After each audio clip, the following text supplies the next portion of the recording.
Welcome to Skip Bottle. Yeah. What do we got? We've got a gift from Titan Patrick Larkin. Daniel, in the distance, do you hear that? I do. Could it be?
So this is Wyoming. We've done quite a bit of Wyoming, right? We like this Wyoming. one. We do. This one's Thunder Basin. How is that different And- than the standard Wyoming? Well, a little something like the call. You ready? Yeah. Chow.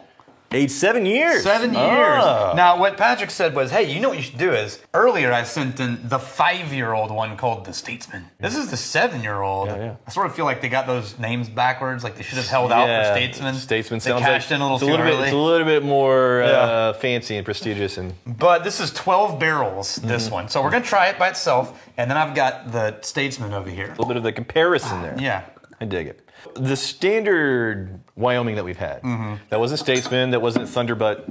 What was the standard age statement on the regular Wyoming? I think it's all, these days, 4 or 5. Okay. 3, 4, or 5, somewhere in there. All their private barrel picks were 5. So the thing I always like about Wyoming is it's a fresh, crispy, fruity interpretation of whiskey. It's not, the tannins aren't really dominating in the nose. It's more apples.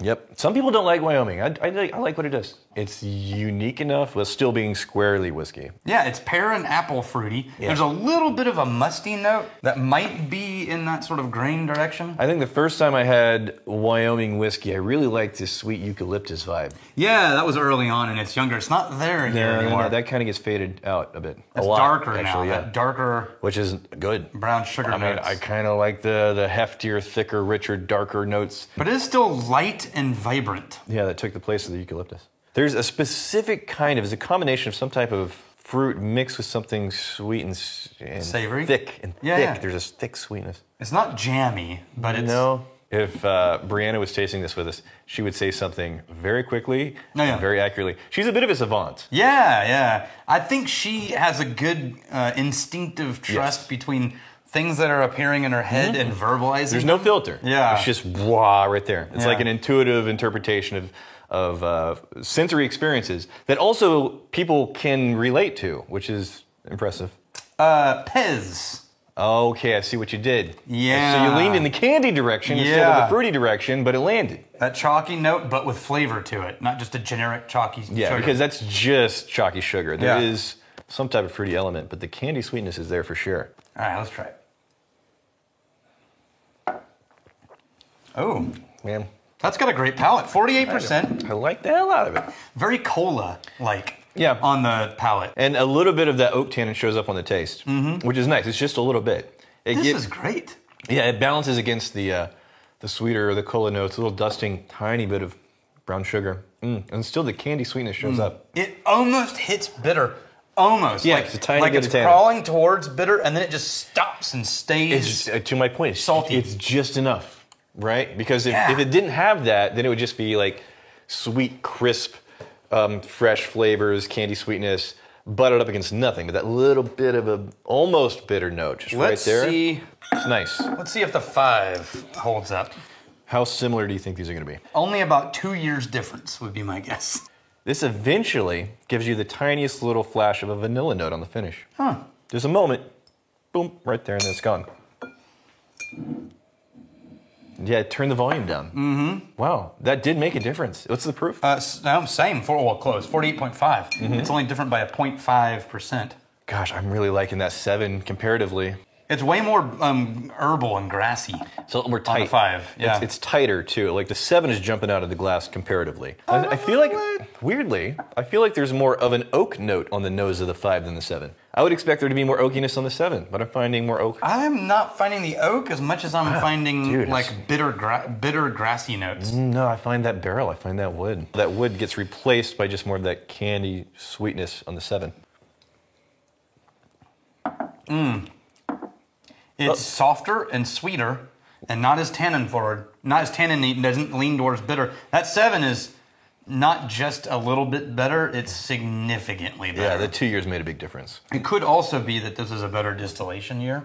Okay. And they're working with better distillate. That's not to take too much away from the 5. The 5's not a bad whiskey. Yeah, I know. This is not a good or bad Yeah. decision. I feel like I walked in with a water bottle. Between the 2, I am reaching for the 7. Did you go back to the 7 on the nose? Nose is so much more vibrant. Oh man, once you put the 5 in you and then you go back to the 7, even more of a rich, voluptuous. I'm finding that little flash of caramel in the finish of the 7. I'm finding that earlier. It's on the nose now. I wasn't getting that on the nose before. It's nice. I thought waiting a little bit on the nose might open up the 5 a little bit more, but it's still tamped down. The 7. Comparatively. And that was what, Thunder Basin. The thunder rolls and the lightning strikes. A lot of these very sought after whiskeys, right? You had the Blantons and the Angels Envy and all this other stuff. Right. But once you get through like a lot of whiskeys, you start to realize that if you're not caught up in the chasing of the label, the chasing of the rarity, you're just able to take a step back and appreciate just the niceness, the intrinsic qualities of what's in that bottle. This can go toe to toe with some much more highly demanded, highly sought after. I think that 7 can. Yes, that's what I'm saying. The 7. I think it could toe to toe with like a Wild Turkey 101. Oh. But I don't think it could toe to toe with like a toe-to-toe. truly sought after bottle. A Blanton's? No. No, I think I can go. I had a Blanton's last week. No, dude, you're misremembering. It was last week. Well, no. Like, I'm telling you. Pull it. I hope we have one in here. I know we've got several upstairs. Yep. Oh, We're gonna need those too, Daniel. Yeah. Here's the difference. I'll tell you before you even try it. You ready? I'm not even smelling it yet. Okay. Yeah. First, Blanton, there's cherry. Which Blantons did you pour, by the way? I mean, they're all single barrel Blantons. They all differ only by the horse. That Kentucky cherry and that dark chocolate, nowhere in this 7. This is way more botanical and herbal. Yeah, I like it. Right? I like it. But that Blanton's has it. The other is, you're going to find that while they may have the same complexity on the palate, the Blanton's is a richer complexity. So you're saying specifically that cherry note, and there's one other note, which is classic. Yeah. Classic notes. If that's what you're looking for, then that's going to be delivered more thoroughly. But I'm also saying, just in general, the complexity of some of those high-dollar bourbons, right out of the gate, richer. The nose, that cherry you're talking about, yes, the cherry's there. Yeah. And I always like the cherry note, but I don't have to have it. Right. This has no cherry whatsoever. Just look at the density and complexity. Forget the notes. Just the density and complexity is a little heftier. What was the proof on the blend you just poured? I don't remember. It is a denser. I mean, the cherry is the leading flavor. That density and that complexity is why I'm pushing back a little bit. This one's 46.5. So not off. So not off by much. I mean, if you're going proof to proof, this does have more right? body and things. And you find that in a lot of the, the ones. See what I mean? So I'm going to say side by side. I'm going to say texture. Yeah. Texture, smoother on the Blantons. If you're wanting that classic cherry note, it's showing up in the Blantons and it's beautiful. But there's some people that don't like the cherry forward whiskeys. No. If you're not in love with the cherry, you want to have something that's not cherry, but it's still nice. That 7 is really freaking nice. I will argue that it's not like one is objectively better. Okay. This is brighter, lighter, fresher, crisper. Yeah. Maybe in the Buffalo Trace, it's a little bit more bright and fresh. Yeah. But it's not this. Yeah. Okay. Well, then, anyway, different question because Buffalo Trace, that's going to be a different price tier than the Blantons. I think Buffalo Trace is going to be a closer price tier to this. Yeah. I think then it could handle its own. Okay. So you I say think this could go toe to toe with $40 big boys. Okay. So for your comparison, this is a Buffalo Trace alternative.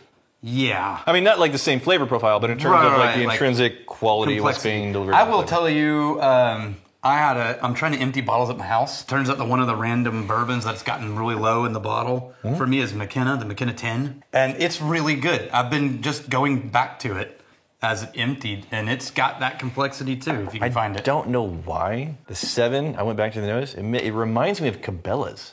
Oh, yeah, I could see You that. get that? Yeah, you can get all the different kinds of clothes smells and the canvas pants and, and then the animals stuffed on all of the displays, gun oil. Yeah. Yeah. Hell yeah.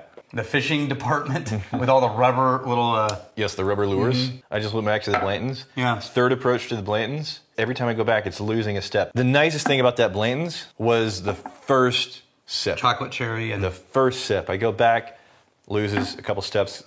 Time after that, loses a couple steps. Look, it depends on what flavor profiles you like in your whiskey. Man, we're going at length on this.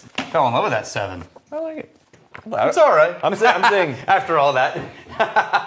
I'm saying this isn't going to be for everybody. Yeah. If you don't need a get that. cherry note, and especially compared to the 5, that did surprise me. But the 7 compared to the 5, it kind of leaves the 5 in the dust a little bit. Yeah. Even though that 5's not bad. It's kind of like, I see what you mean. we got the Steve Cork 7574. I'm convinced the guy's reviews of Shapert's donations are going to outlast the man himself. Yeah.